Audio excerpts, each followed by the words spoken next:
ini kita sangat bersyukur karena yang berbicara tentang inovasi pembelajaran khususnya dalam hal pengajaran mata kuliah kewarganegaraan dan Pancasila memang fokus meneliti tentang bagaimana menghasilkan model atau desain pembelajaran. Oke, mungkin Pak Saleh sudah mencoba menerapkan beberapa inovasi pembelajaran untuk kemudian memberikan semangat dan motivasi belajar kepada mahasiswa. Bagaimana Pak Saleh melihat semangat belajar mahasiswa, motivasi belajar mahasiswa dengan inovasi atau kreativitas pengajaran yang pernah Pak Saleh gunakan atau terapkan? Silakan. Ya, baik. Yang pertama ya, yang perlu kita garis bawahi di sini adalah dalam pembelajaran pendidikan Pancasila di perguruan tinggi ya, kita harus mengetahui apa lingkupnya ya. Jadi dalam pendidikan Pancasila di sini kita lihat dari dasar falsafahnya ya, nilai filosofinya bahwa ini adalah sebagai dasar dari pendidikan Indonesia. Dan itu sudah jelas dimuat dalam Undang-Undang Nomor 20 Tahun 2003 ya. Menurut Kaelan ya, itu beliau mengatakan bahwa ada konsekuensi falsafah Pancasila yang dijadikan sebagai sumber dalam sistem pendidikan. Dalam hal ini adalah pembentukan moral dan norma. Ya. Kemudian area kehidupan berpancasila itu tidak serta-merta di kelas ya, dalam artian di pendidikan formal. Jadi cakupannya itu ada di sekolah ya, di keluarga, masyarakat dan penyelenggara negara. Itu. Sehingga transfer of knowledge-nya, transfer pengetahuannya ya, kalau misalkan kita ambil dari teorinya Bloom tentang perkembangan kognitif ya, kemudian dikembangkan oleh Licona ya, bahwa moral Pancasila itu kita, yang pertama itu kita dalam moral knowing ya, bagaimana kita isi kepada mahasiswa, kepada peserta didik, kita transfer pengetahuan dulu ya. Dia harus tahu dulu Pancasila seperti apa ya, nilainya seperti apa, dasar filosofinya seperti apa. Kemudian lanjut lagi namanya moral feeling ya, moral Pancasila feeling ya. Iya. Moral feeling, merasakan. Setelah dia tahu bagaimana esensi benang merah dari Pancasila ini ya, oh ternyata Pancasila seperti ini. Kita mau bernegara dengan baik, ketika kita laksanakan Pancasila, selesai, tuntas, tidak persoalan. Setelah dia bisa merasakan, ada namanya action, ya. Namanya moral action, tindakan. Jadi dari pengetahuan, apa yang dia rasakan, dia tuh melaksanakan atau menginternalisasikan nilai dari apa namanya Pancasila itu sendiri. Sehingga di situ akan terbentuk watak dan karakter warga negara, mahasiswa ya. Sehingga yang kita bentuk di sini, yang kita sasaran tembak di sini adalah moral Venus, itu yang terpenting. Nah, kalau dalam pendidikan kewarganegaraan ya dikatakan ya civic virtue ya, menjadi warga negara yang beradab. Ya, jadi Pak Saleh merupakan salah satu dosen dan sekaligus mahasiswa yang fokus meneliti tentang bagaimana menghasilkan desain dan inovasi pembelajaran dalam menerapkan pengajaran khususnya Pancasila ya. Iya. Mungkin sudah melakukan uji coba dan mengamati bagaimana respons mahasiswa dengan menerapkan pembelajaran yang inovatif itu, yang tidak berpusat lagi pada guru atau tidak berpusat lagi pada dosen, tapi pada peserta didik. Ya, baik. Berangkat dari situ ya. Jadi kemarin saya sudah melakukan penelitian ya. Sebelumnya itu saya lakukan studi pendahuluan ya, menggali apa yang menjadi masalah. Ya, apa yang menjadi masalah di lapangan, baik itu kepada siswa, mahasiswa, dan kepada pengajar itu sendiri. Sebenarnya masalahnya kenapa? Kenapa mata kuliah Pancasila itu ya, mata kuliah kewarganegaraan itu dipandang sebelah mata, atau beredar info ya sebagai mata pelajaran, mata kuliah pelengkap saja. Itu yang sebenarnya dari pertanyaan itu yang menginspirasi saya ya. Kenapa seperti itu? Sementara Pancasila itu dasar falsafah negara, tidak boleh kita pandang sebelah mata. Dan ketika misalkan seorang mahasiswa atau seorang siswa ketika di dalam nilai rapor atau di transkrip nilai Pancasila kalau misalkan DC, itu kan prestasi yang sangat tidak etis ketika dilihat orang. Lebih bagus merah matematika atau merah fisika daripada merah mata pelajaran dan mata kuliah Pancasila dan kewarganegaraan dan agama. Itu kan wah ini karena memang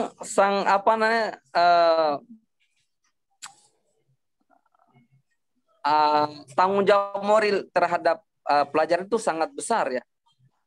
Kalau misalkan, jadi dia tidak bisa dinilai secara kuantitatif, tapi kualitas yang perlu kita bentuk. Jadi berdasarkan hasil dari teman-teman saya di lapangan, jadi saya menginterview beberapa siswa. Yang pertama itu seperti tadi itu ya, materi yang diajarkan selalunya bersifat hafalan, teoritis. Kemudian temuan yang kedua, proses pembelajarannya itu selalu berpusat pada guru, berpusat pada dosen. Kalau misalkan metode seperti ini yang kita pakai, model seperti ini, bahwa ini merupakan ancaman. Kenapa saya katakan ancaman? Karena dari SD ya, pelajar-pelajar SD SMP itu merupakan mereka itu salah satu tongkat estafet pembangunan bangsa. Bahkan ketika misalkan kita mengajar di kelas ya, kita belajar di kelas, memberi kuliah kepada mahasiswa, memberi materi kepada siswa, itu sama dengan kita berbicara dengan masa depan bangsa. Kalau misalnya kita pahami seperti itu. Ya, jadi itu teman-teman yang saya dapatkan. Kemudian dari guru dan dosen ya, teman yang saya dapatkan itu selalu alasan mereka katanya mata kuliah PKN itu, mata kuliah Pancasila itu sangat banyak kelasnya. Sehingga kita kurang cukup waktu bagaimana mendesain. Karena saking banyaknya, ya itu banyaknya kelas, banyaknya apa. Jadi mereka ya sekedar menggugurkan kewajiban saja. Kemudian lagi temuan yang saya dapatkan lagi di kelas itu ya, dosen-dosen ya, pengajarnya itu kurang ini ya, bukan juga kurang ya apa. Kemarin itu saya interview, kalau mau misalkan saya katakan ya, jujur saja ya, saya belak-belakan saja ya, kurang menguasai bidang penguasaan materi.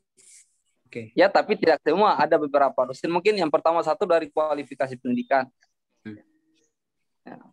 Terkadang ada juga kualifikasi pendidikan juga yang kurang relevan.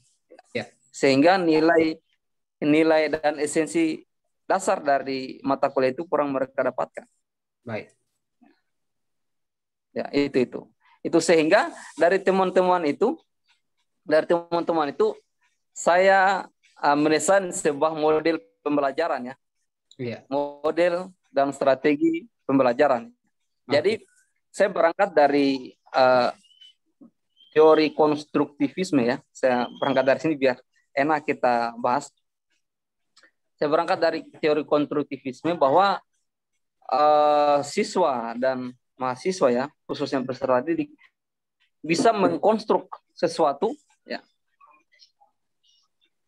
Bisa mengkonstruk sesuatu dari pengalaman-pengalaman belajar mereka. Itu. Sehingga belajar dari itu saya mengkombinasikan model pembelajaran ya. saya beri nama itu model pembelajaran SPDPL ya. Yang PDPL. pertama satu S-nya itu adalah service learning. Yang di sini service learning di sini guru dan dosen ya, dalam hal ini pengajar, bagaimana melayani siswa. Apa yang menjadi masalahnya kalian ya? Itu. Melayani siswa, apa yang menjadi masalahnya kalian? Apa yang selama ini kenapa belajar PKN itu kalian bosan, mengantuk? Itu ya. Kemudian yang kedua itu ya, P-nya itu adalah problem basic learning ya. Oke. Jadi problem basic learning adalah mencari masalah ya dan menemukan masalah. Oke. Oh, masalahnya ternyata ketika kita belajar Pancasila dan belajar PKN di kelas itu sumber informasi itu selalu berpusat pada guru dan dosen. Kemudian, ternyata itu masalahnya. Itu masalah dalam proses pembelajaran. Kemudian masalah dalam materinya seperti apa? Iya. Nah, itu. Dari masalah-masalah itu ya, lahir lagi yang ketiga ya. Tadi service. Kemudian problem. Yang ketiga adalah SD ya, discovery. Dari masalah itu ya, ada namanya discovery. Mungkin Om Erul ya, discovery mungkin masih ini ya. Kalau Om Erul, discovery ya? Itu apa namanya? Kalau discovery itu penemuan, menemukan. Ya. Jadi dari masalah itu ya, mereka mengumpulkan ya, solusi ya, mengumpulkan, dan itu disajikan dalam kelas. Masalah-masalah dalam pembelajaran, masalah-masalah dalam inti pembelajaran seperti ini loh. Dari situ kita bentuk kelompok-kelompok kecil ya. Oke, sangat menarik ya. Kita bentuk kelompok-kelompok kecil dengan yang keempat lagi kita namanya kan sudah ada service learning. Oke. Problem basic learning. Ya. Kemudian discovery. Yang keempat adalah project basic learning. Ada namanya proyek pembelajaran ya. Ya. Kalau menurut Profesor Dasim Budiman dia kembangkan namanya project citizen, proyek kewarganegaraan. Jadi di sini para siswa dan para mahasiswa membentuk sebuah tim-tim kelompok kecil ya, dan melakukan proyek-proyek kewarganegaraan seperti melaksanakan sosial eksperimen di lapangan. Misalkan sekarang lagi gencar-gencarnya orang tidak hafal Pancasila. Tidak hanya tidak hafal Pancasila, menginternalisasikan nilai Pancasila itu terkadang orang tidak tahu. Sehingga mereka turun ke lapangan melalui sosial eksperimen, wawancara. Dan itu didokumentasi dan dibuatkan video ya. Kemudian dihadirkan di kelas. Ini loh hasil penemuan saya.